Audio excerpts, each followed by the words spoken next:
Hello and thank you for joining me. I'm Heather Forgan of stampwithnellie.com. I'm an independent Stampin' Up demonstrator based in the UK, and I have created a tag using the brand new For the Books stamps and dies and some gorgeous new designer series paper that's called Timeless Plaid. And I'll give you a quick flick through so that you can see all of the gorgeous colours and patterns in there. So you've got quite a good mix of, I would call that tartan, but then there are other ones that I would call argyle and other ones that I would call checkerboard or gingham in there. Probably wouldn't call any of it plaid, but that's because I'm Scottish. But beautiful papers nonetheless, and I will be using that quite a lot, I imagine. So, the For the Books stamp set, lots of lovely book images in there. Love the little reading glasses, the heart, etc. So I've used the heart on this book, and you're a solid 5-star.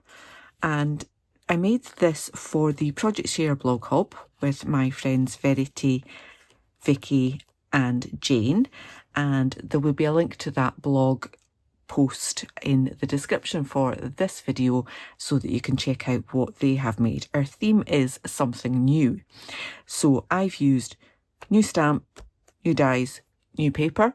First time using all of them for me. These are all from the January to April 2025 mini catalogue. But just to be a little contrary, I have also vintaged it up so it looks old. And this could be a bookmark, or it could be a tag for a journal, or on a scrapbook page, or anything like that.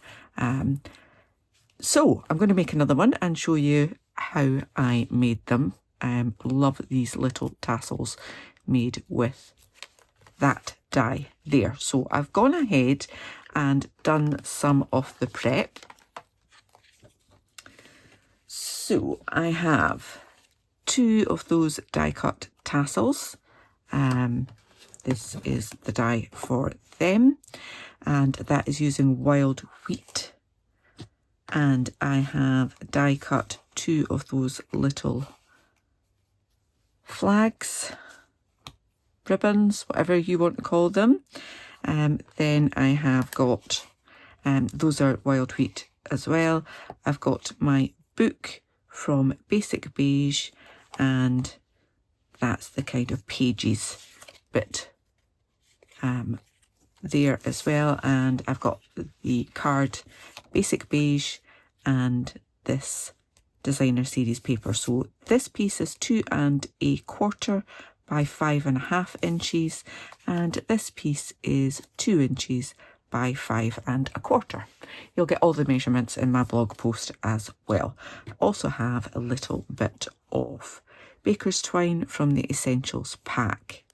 Okay, so first of all, I am going to just simply glue that on there, and then we will use the remaining die, this tiny little one, to put the hole in there. Okay, so I'm going to tidy away my other dies so I do not lose them.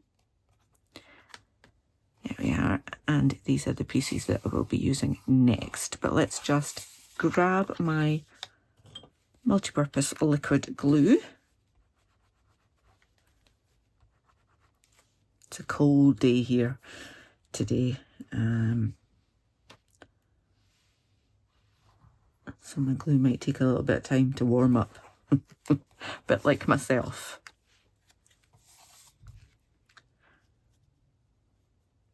And I'm just trying to centre that on there.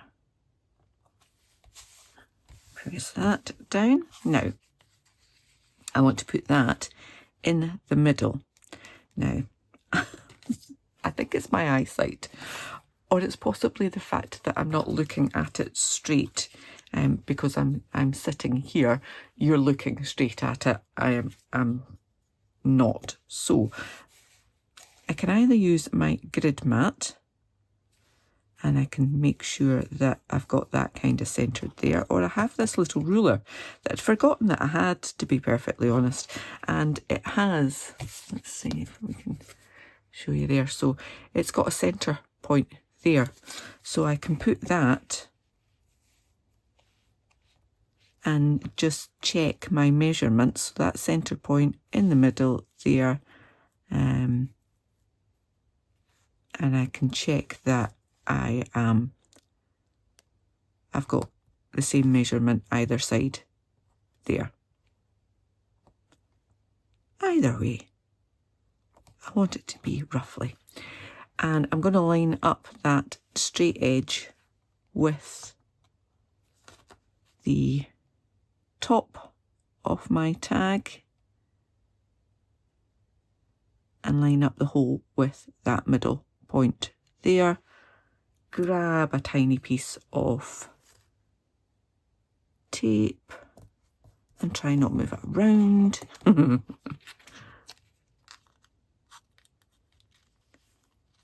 then pop that through my mini cut and emboss machine that I have sitting ready, waiting. I'm just rolling that through as far as it needs to go to cut that hole, like that. Okay. Didn't need to go far at all. Right, so let's get rid of this. I've tried to tidy up my desk a little bit. Now I want to make sure that I'm not, although I've distressed my tag, I don't really want to rip the paper. So just or the card, but I have. Ah.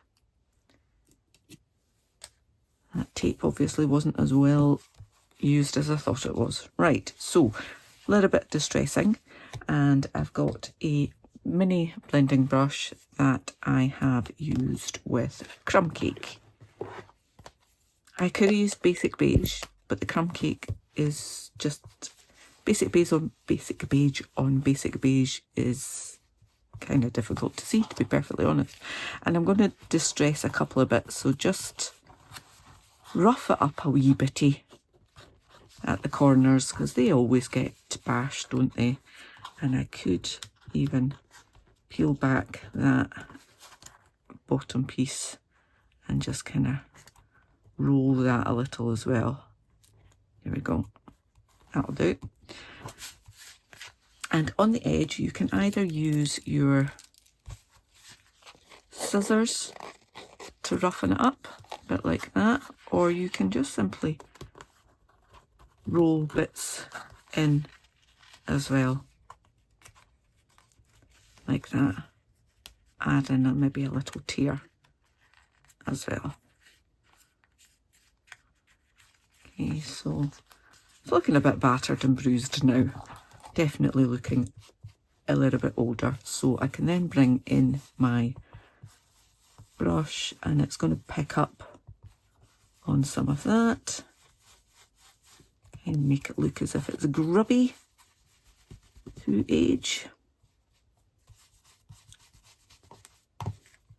particularly in the corner.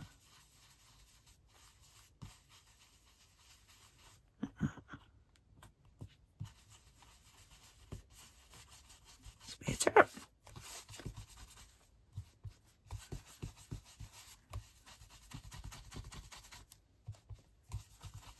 I think that's doing all right. That corner looks too pristine. Let's just give it a little bend one way or the other. There we go. Right, so that's that done. I'm just going to leave that there because I will be using it again for my book. This one, the background was lighter, so I was quite happy stamping that on there. I'm not sure I'm going to do it on that one, so I think I'll put my book just a little bit further down this time. But again, I want to ink it up. So just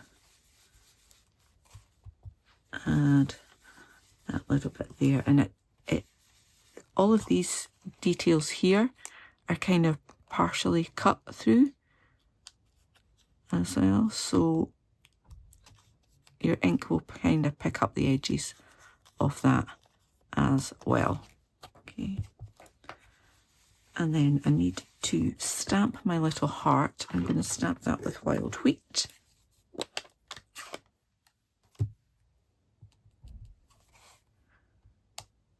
Stamp it off this time because I think it looked a bit too pristine on that one. Oh, that's the wrong colour, Heather. Let's clean as much of that off as I can. That's better. And just give that a little dumb down as well, and then I'm going to take that out the way before I do it again. Gonna add crumb cake to this. I could have just used crumb cake, but I think it just looks better if it's not a solid colour.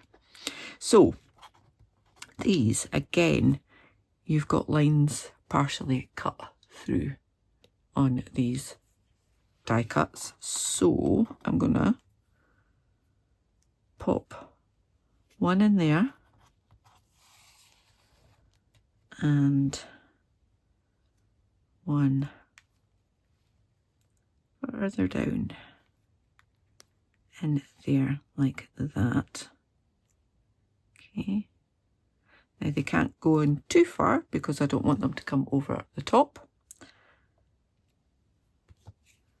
And then I've got my glue like that. I'm going to put a little bit of glue there, but not at the ends. I'm going to stick that onto the bottom piece there. Okay, and then I can add a little bit more ink and kind of rough those up a little bit too.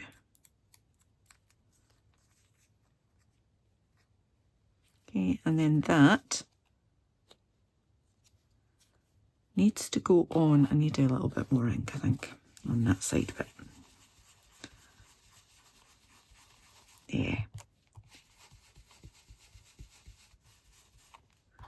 Right, so I'm going to pop that on with dimensionals. I did have some. Here they are.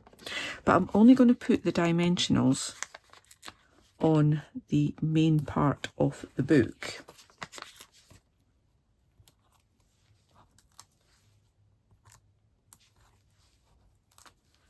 Like so. Take the backings off.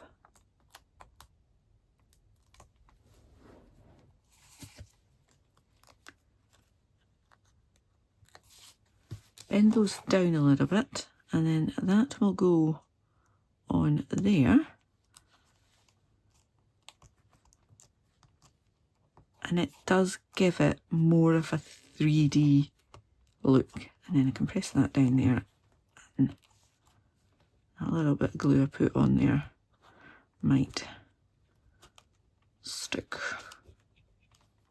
down there too. It's cute, isn't it? Right, as I say, I'm not going to stamp this one. With that one, I stamped with wild wheat and then coloured in the stars with crumb cake Stampin' Blend. That's the word. Just escaped me for a moment. So you'll see on this one that I've kind of got little splashes on there. It's kind of like foxing the yellow spots that you get on old documents. And to do that, I used my wild wheat ink. Just took some onto a clear block. Then used a Stampin' Spritzer. I'm going to take that one out the way. It's got more than enough on it. I'll come back and do the tassels in a moment. So a little swoosh of water there, mixing it with a little, I've used a fan brush, but it could be any kind of brush, and just gently,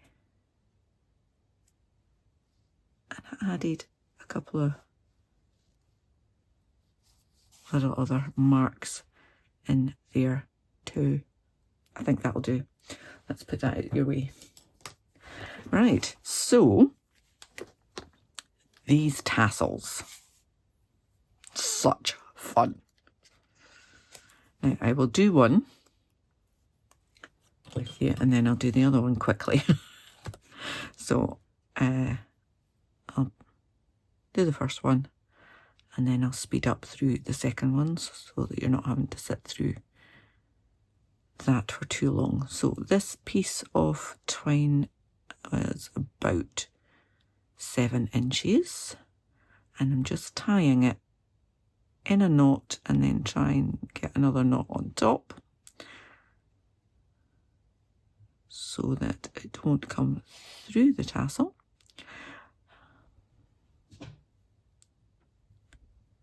Okay, so just trying to get that second knot on top of the first one like that. There we go. And I can take that a little bit off the end there, or I could if these were sharp enough. Right, so first off, I've got the wrong tip on that. It's fine, just use this one. Using my bone folder first of all, just kind of curl that.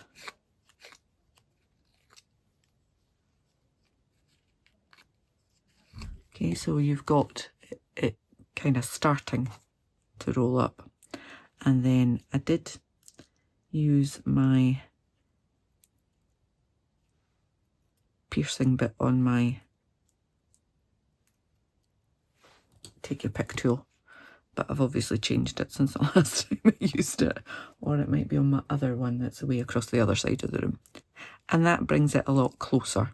Okay, but I then want to, now I have decanted some glue into this little pot here, which I should have tested before it came on. See that it's not blocked. It's been sitting up. There we go. So I've got a little bit of glue that I'm just putting along that top piece there. And I'm going to pop my string so that my knot is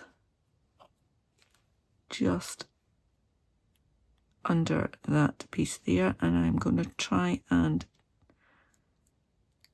twist this as tightly as I possibly can, then add more glue. I'll just go right along this time, tight as I can, round that string.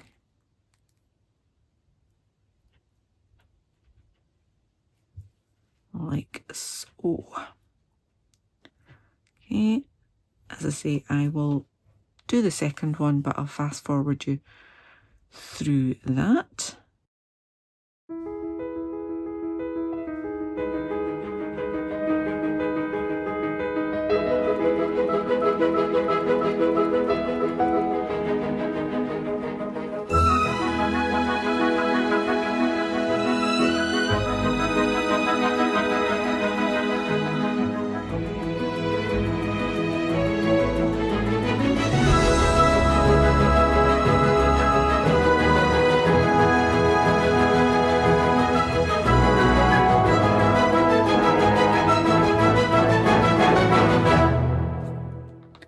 Okay, so now got my 2 tassels on there.